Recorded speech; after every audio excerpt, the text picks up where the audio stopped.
Hello and very warm welcome to the word of imagination. This is Pooja Sharma.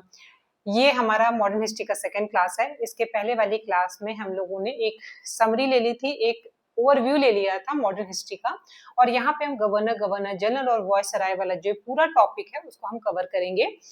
इसके पहले वाले video में क्या हुआ था, माइक की थोड़ी सी दिक्कत हो गई थी क्योंकि वो दुपट्टे में फंस के डिसलोकेट हो गया था और that's why voice was not clear at that time. अभी मैं कोशिश करूंगी कि थोड़ा सा तेज बोलूं सो दैट वॉइस का इशू ना हो क्योंकि वॉइस सही नहीं है तो फिर वीडियो खराब होना ही है।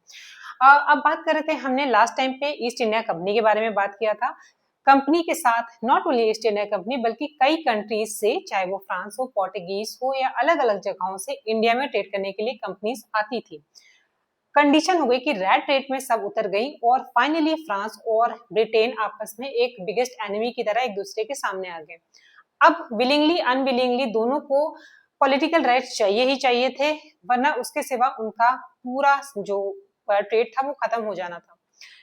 शुरुआत उन्होंने की थी दीवानी राइट से, और इशू इसलिए था कि डायरेक्टली यहाँ की प्रजा से वो अटैक करके और एक पूरा अधिकार करके अधिकार करके अपना शासन चला पाना बहुत ही मुश्किल था, स्पेशली फॉर अ कंट्री और स्पेशली फॉर अ कंपनी। और कंपनी यहाँ पर अपने एम्प्लॉयज के साथ आई थी, तो एक बहुत बड़ा एक उनके पास पॉलिटिकल सपोर्ट नहीं था कि वो डायरेक्टली आकर यहाँ पर पूरा, जैसे पहले राजा कब्जा किया करते थे और पूरा अधिकार कर लेते थे, वैसा कोई सिनेरियो नहीं था। तो शुरुआत में उन्होंने प्रेफर किया कि हम अभी इकोनॉमी पे अटैक करते हैं और धीरे धीरे फिर आगे जो हुआ वो हम जानते ही हैं कि क्या हुआ था।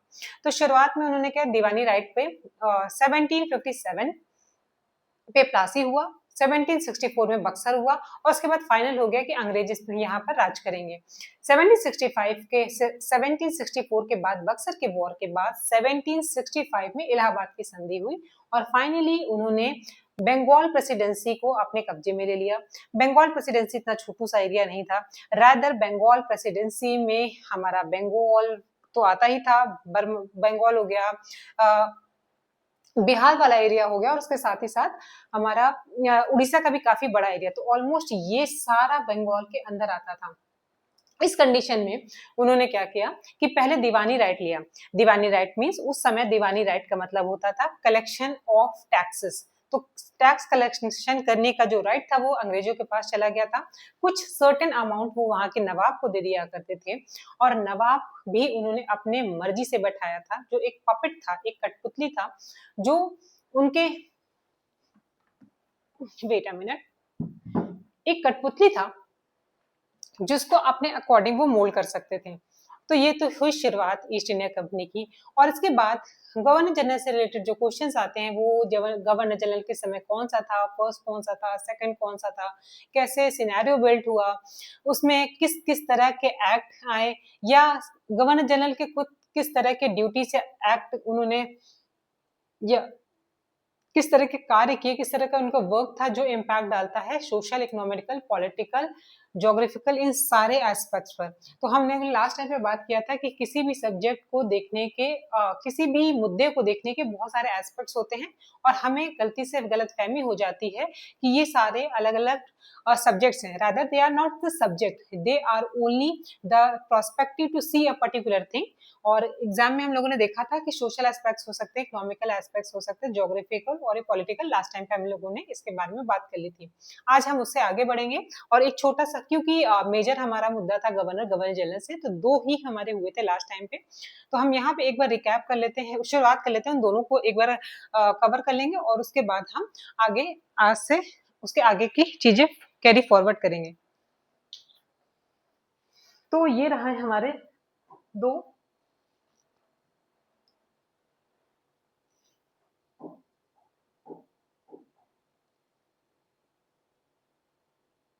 क्लाइव।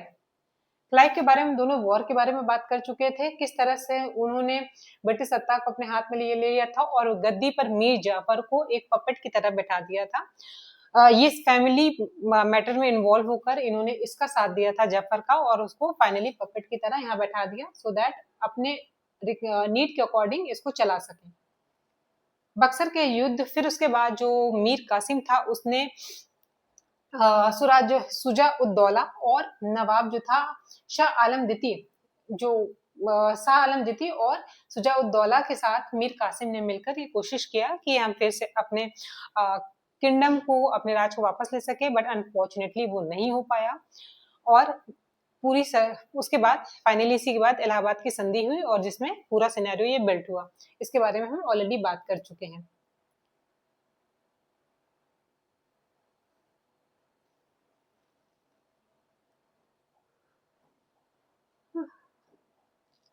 ये चारों हम लोगों ने कंडीशन पहले ही बात कर ली थी। जब बंगाल प्रेसिडेंसी में हुआ था तो पहला गवर्नर था।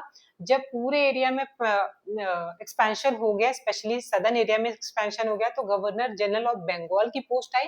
क्यों? क्योंकि मेन प्रेसिडेंसी हमारी बंगाल ही थी, इसलिए तीनों प्रेसिडेंसी के जो हेड था वो बंगाल था या हेडक्वार्टर बंगाल में था, इसलिए गवर्नर जनरल ऑफ बंगाल रहा। उसके बाद हमारा गवर्नर जनरल ऑफ इंडिया रहा, जब पूरे इंडिया पे कब्जा हो गया। और 1857 के बाद जब सत्ता पूरी शिफ्ट हो गई क्राउन के हाथों में, तो वॉयसराय की एक टाइटल या फिर एक पदवी दी गई जो कि रिप्रेजेंटेटिव ऑफ क्राउन था इन इंडिया। इतनी चीजें हम लोगों ने लास्ट टाइम पे ही बात कर ली थी। अब आते हैं हम वॉरेन हेस्टिंग पे। वो क्लाइव था, क्लाइव इसी में ऊपर। चलिए हम क्लाइव को यहाँ से एक बार शॉर्ट में डिस्कस कर लेते हैं, उसके बाद हम फाइनली स्टार्ट करेंगे। क्लाइव को हम लोगों ने चूड़ा रनावत से याद किया था, जिसमें 4 इंपॉर्टेंट बातें इससे रिलेटेड पूछी जाती है एग्जामिनेशन में। वो रही हमारी पॉलिटिकली 2 इंपॉर्टेंट स्टेप लिए गए थे, जिसमें डुअल सिस्टम ऑफ गवर्नमेंट, मतलब द्वैध शासन, यानी एक साथ 2 पावर रूल कर रही थी। एक तो दीवानी राइट, जिसके बारे में लोगों ने बात की थी, जो अंग्रेजों के पास चला गया था, और फौजदारी और अदर मैटर्स जो थे, न्याय के फौजदारी मैटर थे, ये सब चले गए थे मीर कासिम के पास, या फिर जो इंडियन गवर्नमेंट, नॉट गवर्नमेंट, जो इंडियन के नवाब थे वो उनके हाथों में चली गई थी। तो ये हो गया डुअल सिस्टम। और जो इंडिया का नवाब भी था वो एक जस्ट लाइक अ पपेट था उनके लिए, तो मेजर पावर चली गई थी, शिफ्ट हो गई थी ब्रिटेन के पास। एक तो ये बात थी, और ये इसी का दीवानी राइट, डुअल सिस्टम चलाया और दीवानी राइट अंग्रेजों के हाथ में चला गया। और दूसरा था श्वेत विद्रोह,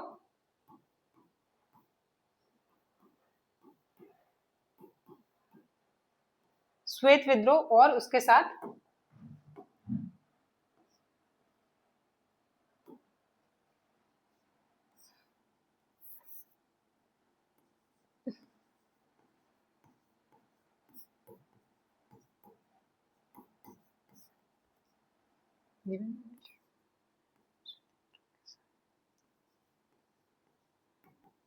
सोसाइटी ऑफ ट्रेड।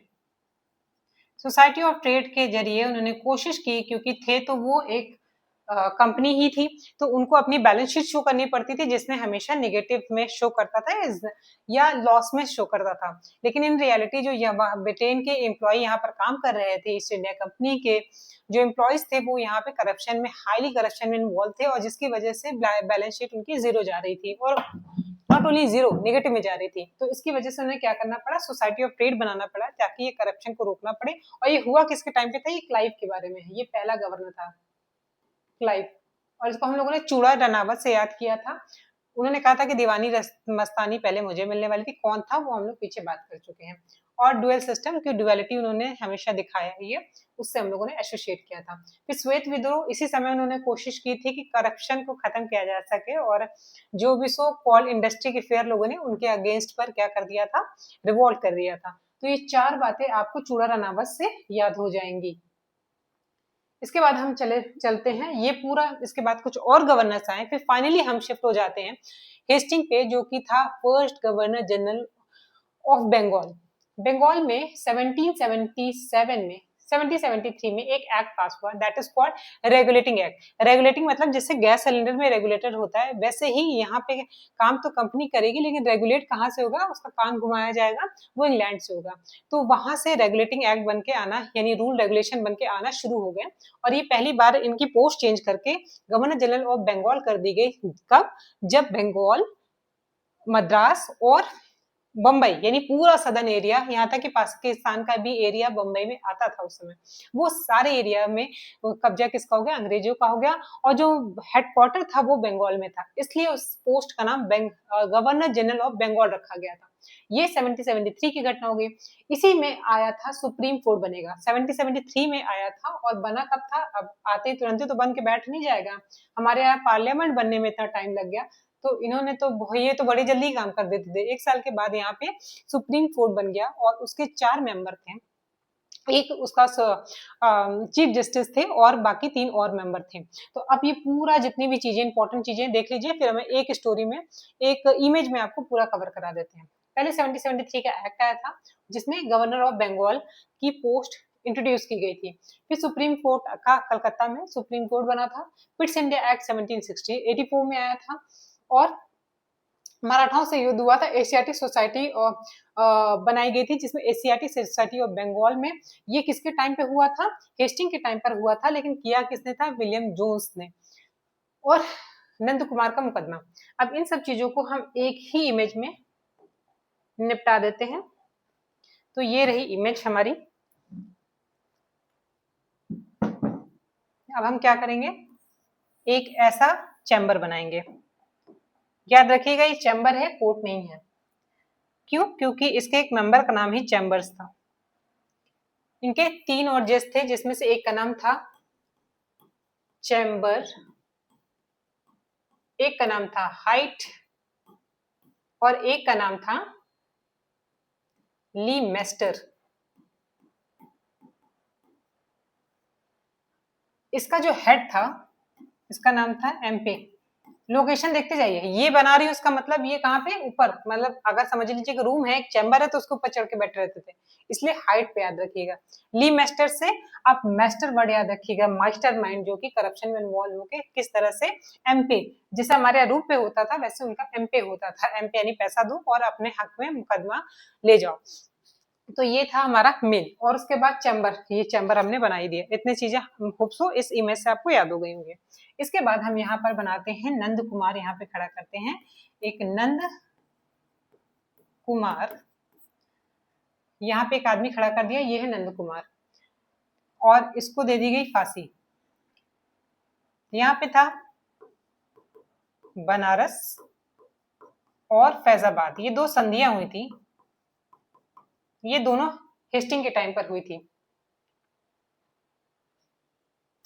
यहाँ पर एक और चीज जो इसमें मेंशन नहीं है, जो अभी हम लोगों ने नोट्स था उसमें था कि ये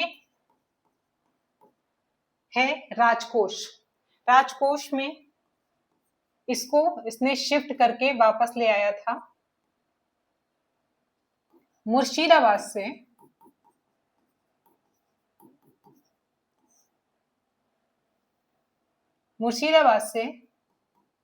कलकत्ता। ठीक, कलकत्ता में, कलकत्ता उस समय कलकत्ता बोला जाता था, मुर्शिदाबाद से कलकत्ता ले आया था। कौन? हेस्टिंग ले आया था। अभी हम सब इसको एक इमेज से कवर कर देते हैं।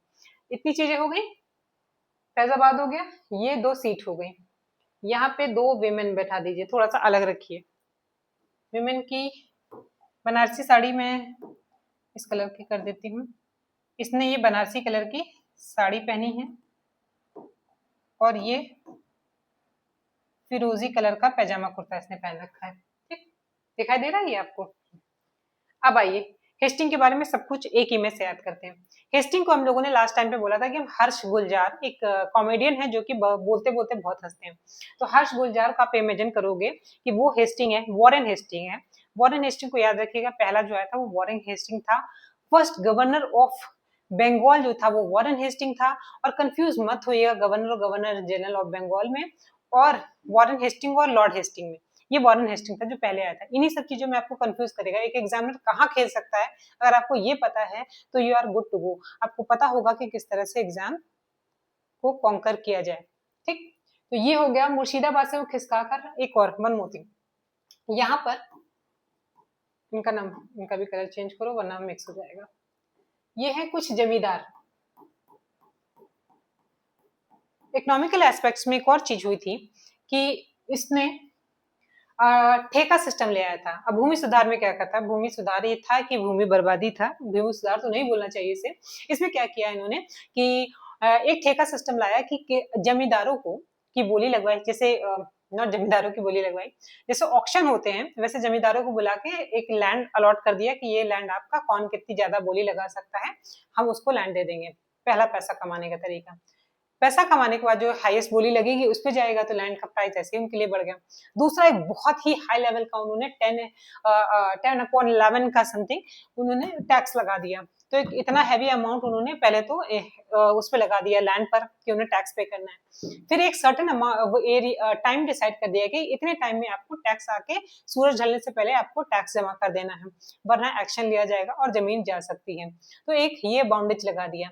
अब इतना हैवी टैक्स, अगर हम लोगों ने लास्ट टाइम पे भी बात की थी कि बच्चे और जमीन इन्वेस्टमेंट मांगते हैं, और जो भी जमींदार जमीन खरीद रहा था 5 साल के लिए, तो ये श्योर है कि वो उसमें इन्वेस्ट नहीं करेगा। वो कोशिश करेगा कि 5 साल में जितना भी इस जमीन से टैक्स या पैसा बटोरा जा सकता है बटोर लो। अब अंग्रेजों को इतना ज्यादा देना था तो अपने लिए कितना बेनिफिट निकालेंगे वो आप समझ सकते हैं। इस तरह से जो एक सोने की चिड़िया कही जाने वाला भारत किस तरह से कंगाली की तरफ पहुंच गया था, ये इसका बहुत बड़ा एग्जाम्पल था। तो ये ठेका सिस्टम आगे जाके फेल हुआ। 1772 में इसको इंट्रोड्यूस किया गया था। 5 साल के बाद ये इसमें बहुत बड़ा फेलियर देखने को मिला। तो ये हुआ था हेस्टिंग के टाइम पर। ये जमींदार है और ठेका सिस्टम। अब इस पूरे पिक्चर को अपने दिमाग में एक बार बैठा लीजिए। मुर्शिदाबाद में हर्ष गुलजार हंसते हंसते मुर्शिदाबाद से खिसका के क्या लग रहा है, राजकोष को, जहाँ पे पैसा धन वाले इकट्ठा है। वो पूरा एक समझ लीजिए बक्से टाइप का है जिसमें राजकोष है, जिसमें पैसा इकट्ठा किया जाता है टैक्स का। उसको खिसका के मुर्शिदाबाद से कलकत्ता की तरफ ले आया। क्यों ले आया? क्योंकि उसने जमींदारी में ठेका सिस्टम लगाया था, और जैसे जैसे जमींदार देंगे ठेका सिस्टम में उसको भर लेगा। एक एशियाटिक सोसाइटी ऑफ बंगाल अभी हम लोगों ने पढ़ा था, पीछे क्या बनाया था, एशियाटिक सोसाइटी। मैं कितना भी कोशिश करूं इंग्लिश में हो ही जाता है, सोसाइटी ऑफ बंगाल।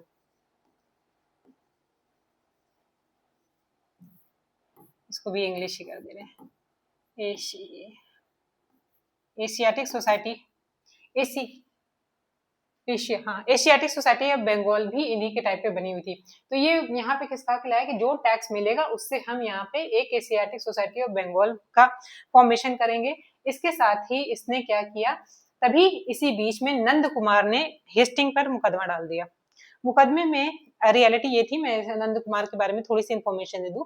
नंद कुमार में मीर जाफर की विधवा थी या उसकी विडो थी, उससे इसने पैसा ले लिया था हेस्टिंग ने कि उसके अल्प वयस्क बच्चे को हम नगदी दे देंगे, जबकि इस नवाब को नहीं मिली थी, नंद कुमार को या उनके फैमिली मेंबर्स को वो नहीं गई थी। इसके अगेंस्ट में उसने केस कर दिया।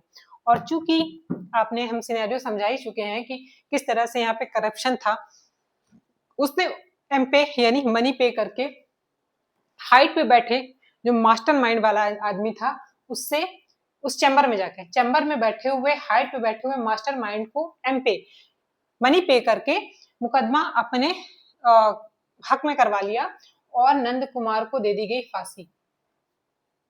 ठीक है, अरे फांसी नहीं लग रही इसको, क्या हो गया? तो फांसी दे दी गई। तो एक लौता ये था जिसमें मुकदमा चला था, इसको याद रखिएगा। इतनी चीजें याद हुई, एशियाटिक सोसाइटी, मुर्शिदाबाद से कलकत्ता, ठेका प्रणाली, ठेका प्रणाली, उसके बाद ये कोर्ट सिस्टम, कोर्ट में एमपी ये था, चैम्बर्स ये थे, हाइट और लिमेस्टर इसके जजेस थे। नंद कुमार का मुकदमा इस पे चलाया गया था। और बनारस से बनारसी साड़ी याद रखोगे, एक पैनी विमेन बैठी हुई है, आपको दिखाई दे रही होगी, इसमें नहीं दिखाई दे रही तो मैं बड़ी कर दे रही हूँ। ये है, अभी भी छोटा है, ये होगी बनारसी साड़ी पहनी हुई सामने यहाँ पे वुमेन। और फैजाबाद से फिरोजी कलर से फैजाबाद याद रखेंगे, ये संधियां इसके टाइम पर हुई थी। ये कुछ चीजें हैं, बस अब आपके दिमाग में एक बार एआई बनना है। जब भी आपको यहाँ से कोई भी प्रॉम्प्ट दे या कोई भी स्टोरी सुनाए तो कुछ स्टेट से मेडिटेटिव स्टेट में जाके और लेफ्ट साइड देख के, क्योंकि हमारा इमेजिनेटिव ब्रेन राइट साइड होता है, और आप लेफ्ट साइड देख के जब बोलते हो तो ज्यादा क्रिएटिव स्टेट में आप पहुंच जाते हो। So this is the moment when I am trying to penetrate into your mind. और उस वक्त तक जो मैं जो भी प्रॉम्प्ट बोल रही हूँ, जो भी स्टोरी बोल रही हूँ, एक बार उसको इमेज के फॉर्म में, कलर्ड इमेज के फॉर्म में अपने दिमाग में बना के रखिए। उसके बाद आपको कभी कंफ्यूजन नहीं होगा आपस में। ये एक स्टोरी क्लिक करेगी, उसके साथ सारी इंफॉर्मेशन आपके दिमाग में आ जाएंगी। तो ये पैटर्न है, अगर आपको सुटेबल हो तो आप you can be use it, और rest of the thing it's completely up to you, आप क्या करना चाहते हैं क्या नहीं। अब आ जाते हैं, नेक्स्ट आ गया वेलेजली। हेस्टिंग के बाद भी कुछ और लोग थे, लेकिन they are not very important for the examination point of view, तो हम यहाँ पे शिफ्ट कर जाएंगे। सहायक संधि पर हैदराबाद सहायक संधि वेलेजली के पास।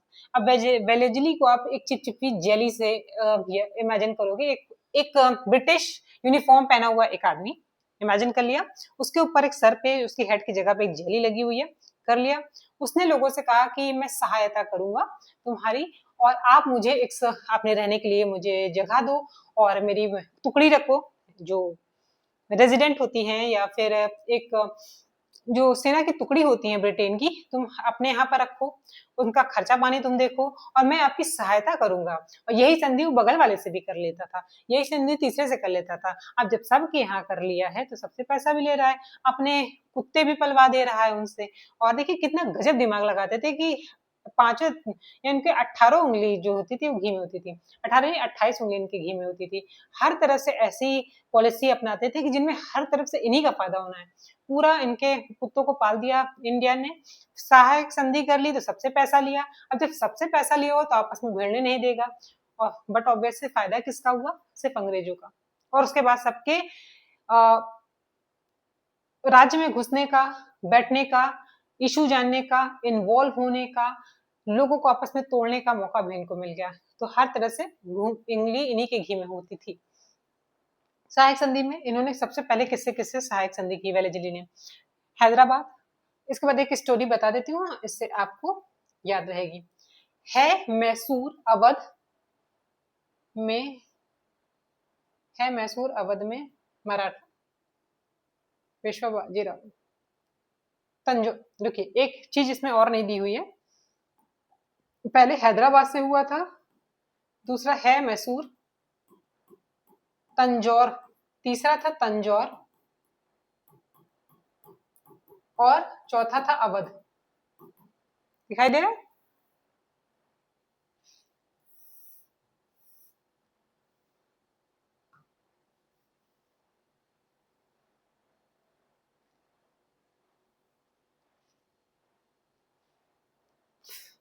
ये देखो, है से हैदराबाद, मैसूर, है मैसूर, तंजौर, अवध में। आपको ये ध्यान रखिएगा, है मैसूर, तंजौर, अवध में। इसी सीक्वेंस से आपसे क्वेश्चन पूछे जाते हैं।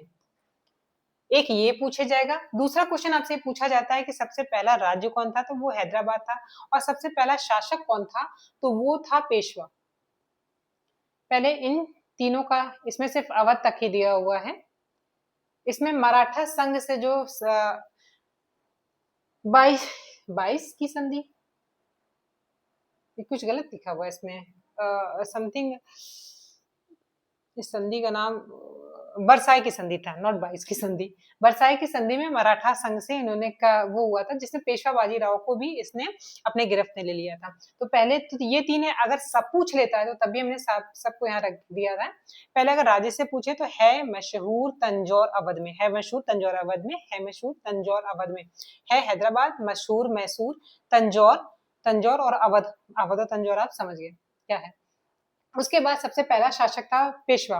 तो पेश किया भोसले और सिंधिया। भोसले और सिंधिया को आप जानते होंगे, बहुत ही नोन पर्सनालिटीज हैं जो हिस्ट्री में इनका नाम है। तो भोसले और सिंधिया के सामने पेश क्या किया, पेश किया भोसले और सिंधिया के सामने जोधपुर का परफॉर्मेंस, और जिसमें जयपुरी, जिसने जो एक्ट्रेस थी उन्होंने जयपुरिया साड़ी पहनी हुई थी, मच्छेड़ी जिसमें मछली बनी हुई थी, और बूंदी, और वो हाथ में जैसे घड़े लेकर या घड़े पे डांस करती हैं, उसकी जगह पे वो बूंदी के लाडू लेके डांस कर रही थी। और डांस का जो पीछे मूर्ति लगी हुई तो भारत माता की थी। एक मूवी गाना भी था ना, जलवा तेरा जलवा, उसमें भारत माता की मूर्ति, कोई क्रांति करके मूवी थी अगर मैं सही रिकॉल कर पा रही हूँ, उसमें ये वाला सॉन्ग था।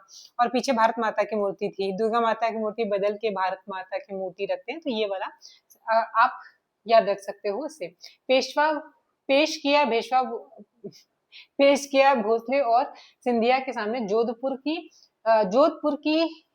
का परफॉर्मेंस, जोधपुर का, और जयपुरिया साड़ी में, जिसमें मच्छेड़ी वो बना हुआ था, मछली बनी हुई थी, और बूंदी के लड्डू लेकर डांस कर रहे थे, पीछे भारत माता की मूर्ति थी। इतनी चीजें याद हुई कि किन किन से संधि हुई थी। ये हो गया अबाउट वेलेजली।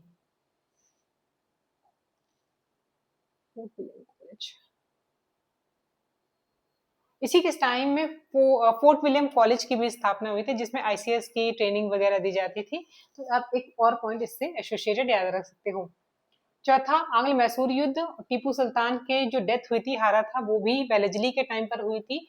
और दूसरा आंग्ल मराठा। चौथा मैसूर में, चौथा मैसूर जिसमें टीपू सुल्तान की डेथ हुई थी, और आंग्ल मराठा इसी के टाइम पर हुआ था। और फोर्ट विलियम कॉलेज की स्थापना, ये कितना इन सब चीजों से किससे एसोसिएटेड है? ये है वेलेजली से। होप सो इतनी चीजें आपको याद हो गई होंगी। अब चलते हैं हम लॉर्ड हेस्टिंग की तरफ।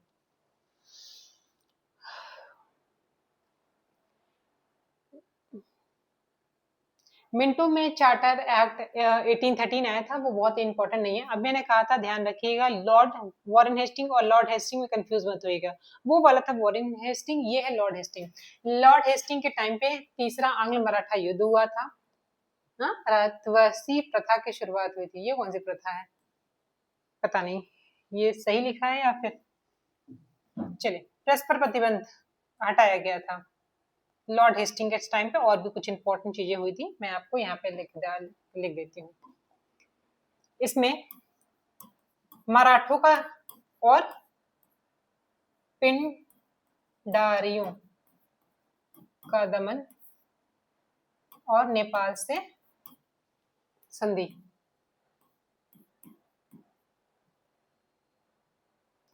नेपाल से संधि, ये तीन इंपॉर्टेंट चीजें थी जो है हेस्टिंग, लॉर्ड हेस्टिंग से एसोसिएटेड है। वेलेजली तक हो गया था। हेस्टिंग से आपको इमेजिन करना है, पहला वाला आपने किससे कर लिया था?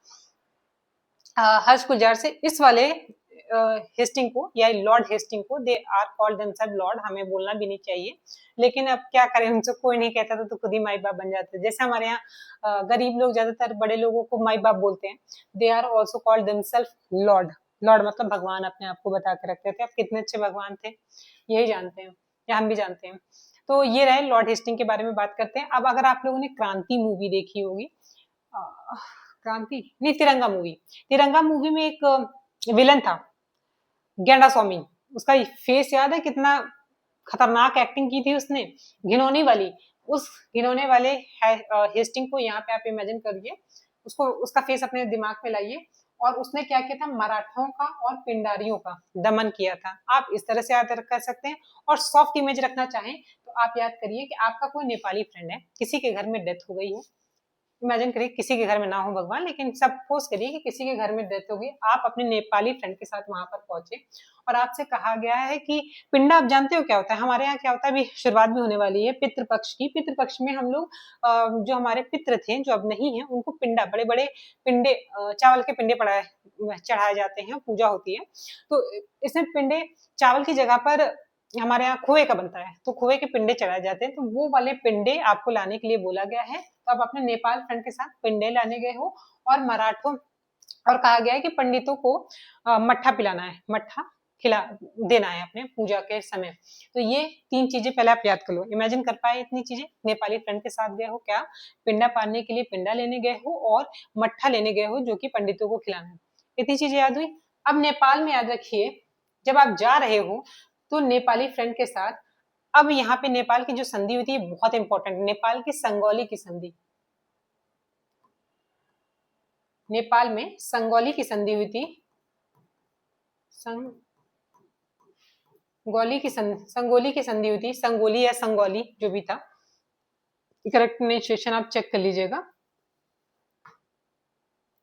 संगौली की संधि में गढ़वाल, कुमायूं, नैनीताल,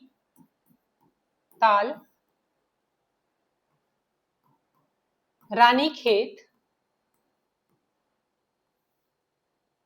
ये सब अंग्रेजों के कब्जे में आ गए थे। तो यही आप देखिए, बहुत इंपॉर्टेंट संधि है।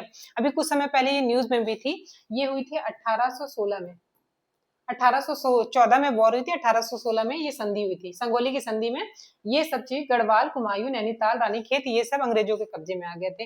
और इसी के रिलेटेड वो जो काली रिवर वाला भी कुछ साल पहले नेपाल, जब हमें नहीं दिखा रहा था कि जब चाइना से वॉर हुई थी, चाइना से एक कंडीशन बन गई थी, नॉट वॉर हुई थी, तो उस समय नेपाल फाइनली कालीन रिवर को लेकर कुछ बवाल हुआ था कि ये एरिया हमारा है दुनिया भर का, तो वो अब यहाँ इसी संधि से यही से जुड़ा हुआ है ये। तो को नींव कहाँ पड़ी थी और आज तक वो खटपट है।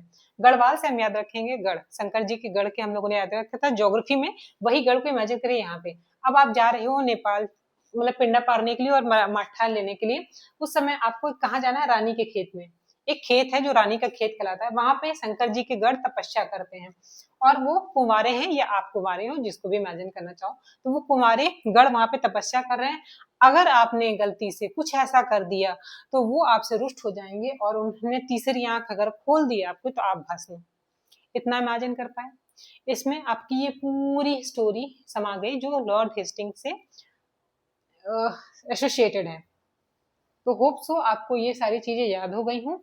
आंग्ल मराठा युद्ध, इसी में मराठा खत्म हुआ था, तो मराठों का अंत, पिंडारियों को, जो पिंडारी ये इनसे मराठाओं से ही सपोर्ट पाए हुए थे और इनका एक सुनहरा या एक केसरिया एग्जैक्टली मुझे कलर ध्यान नहीं आ रहा है, उनके लिए झंडा भी अलॉट किया था मराठाओं ने, लेकिन पिंडारियों को खत्म कर दिया गया। पिंडारी को पूरी तरह से, ये थोड़े से बंजारे टाइप के लोग थे जो अटैक के नेचर के थे, मराठाओं का सपोर्ट था तो उनको तो खत्म किया गया, मराठा भी इसमें खत्म कर दिए गए, उनका भी अंत कर दिया गया और प्रेस पर प्रतिबंध लगा दिया गया हेस्टिंग के टाइम पर ही। अब ये सब बात बाहर ना जाए इसलिए प्रेस पर प्रतिबंध लगा दिया गया। इतनी चीजें आपको याद हो गई खूब। अब इसके बाद यहाँ तक हमारा एक सेक्शन खत्म। इसके बाद लॉर्ड एम्स्टो, इसके बर्मा युद्ध हुआ था, बहुत इंपॉर्टेंट नहीं है, स्पेशली गवर्नर से उठा के नहीं पूछता है ये वाला जनरली, लेकिन एमहर्स्ट के टाइम अगर ध्यान रखिएगा कि प्रथम बर्मा युद्ध हुआ था, जो म्यांमार वाला साइड है उसको, that is at that time it was called Burma, वो हुआ था। अब इसके बाद बेंटिक जो पहला गवर्नर जनरल ऑफ इंडिया था, उससे हम अपनी नेक्स्ट क्लास शुरू करेंगे। और अगर आपको ये यूजफुल लगती है तो प्लीज लेट मी नो, इसे कंटिन्यू किया जाए कि नहीं किया जाए। और बाकी आप अपने जो भी पॉइंट ऑफ व्यू है, feel free to share your view. Till then take care, bye bye, मिलते हैं नेक्स्ट क्लास में।